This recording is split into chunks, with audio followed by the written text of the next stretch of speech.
ada metode baru nih yang perlu dijelaskan. Bisnis singkong dengan metode apa nih? Dengan model bisnis kanvas ya.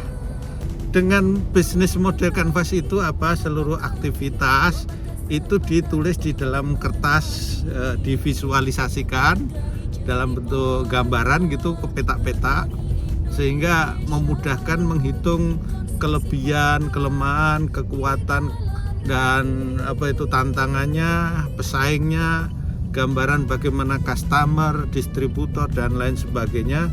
Sehingga model bisnis kanvas ini kan ada 9 peta itu ya, 9 peta itulah harus dipetakan, diisikan, dan ini merupakan kreativitas BMC. Ini adalah teknik-teknik marketing salah satunya.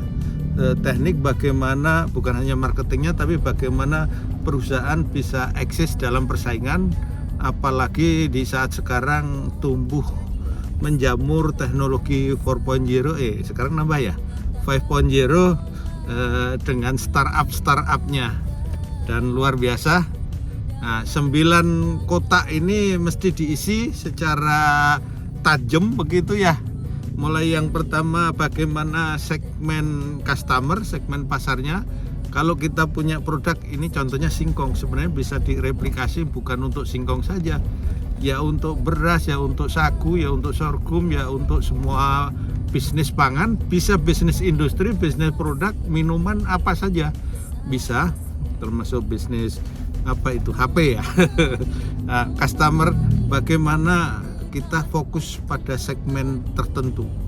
Segmen yang lain apa? Pendukung kan gitu. Jadi ada fokus segmennya. Yang kedua, bagaimana saluran-saluran channelnya menghubungkan itu.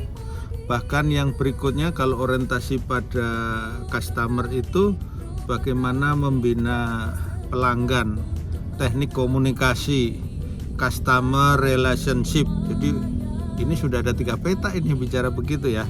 Segmen pelanggan, bagaimana saluran channelnya, kemudian juga bicara tentang komunikasi, relationship, komunikasi supaya tidak pindah ke lain hati. Bagaimana dia menciptakan produk kita menjadi idolanya. Setiap kali kalau produk kita nggak mau pakai, nah menciptakan ketagihan itulah yang perlu dibangun. Berikutnya juga kita petakan juga infrastrukturnya, misalnya kegiatan utamanya apa yang harus dilakukan. Kalau teknik marketing nanti udah jelas, mulai dari bagaimana riset produknya, kemudian bagaimana desain, layanan, brandingnya, pengepakannya, kemudian didukung dengan startup IT-nya, kemudian bagaimana itu kan kondisi luar yang akan kita masuk, bagaimana kondisi di dalam kita, kekuatan, bagaimana sarana prasarananya, SDM, pendanaan, itu sumber daya yang kita miliki, bahkan bagaimana kita, itu sudah ke-5 ya.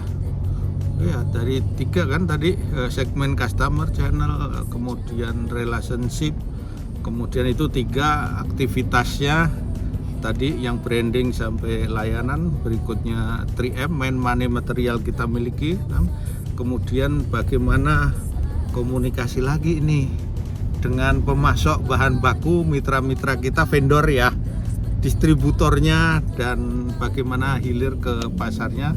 Kemudian hal-hal yang terkait dengan biaya dan manfaat itu dipetakan.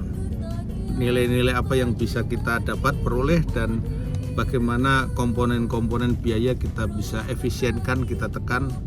Dan ini mirip juga bisa dilakukan untuk bisnis singkong, mulai dari aspek hulu, on farm, hilir, dan berlaku umum lah.